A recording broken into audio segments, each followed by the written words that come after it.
షాపింగ్కి తీసుకువెళ్తానని చెప్పి అన్నయ్య ఇంతవరకు రాలేదు. పోనీ నా ఫ్రెండ్స్తో షాపింగ్కి వెళ్తానంటే వద్దంటాడు. నీకెందుకమ్మా అంత శ్రమ? నీకు కావలసినవన్నీ వాడే తీసుకొస్తానన్నాడు కదా. ఈ మాత్రం దానికి ఇంత బాధపడితే ఎలాగమ్మా? అన్నయ్య వస్తానన్నాడు కదా. అన్నయ్య వస్తానన్న టైం ఎప్పుడో దాటిపోయింది. అయినా అన్నయ్య ఈ మధ్య చెప్పిన టైంకి అస్సలు రావట్లేదు. ఓహో, అదా నీ బాధ. మీ అన్నయ్య ప్రాణ స్నేహితుడు ఫారెన్ నుంచి వచ్చాడమ్మా. అబ్బాయి వచ్చాడనుకో, మీ అన్నయ్యకి ఈ లోకమే తెలీదు. ముందు తాగు.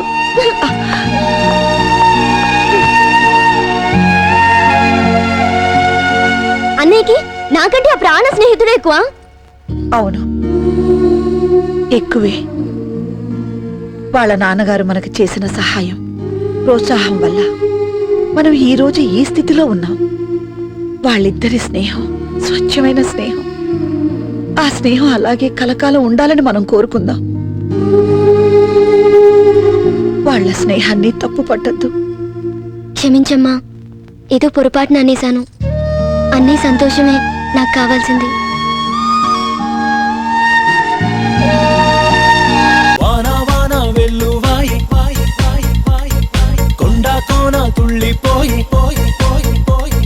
చెలియ చూపులే చిలిపి జల్లులై మేను తాకగా ఏదో ఏదో ఏదో హాయి.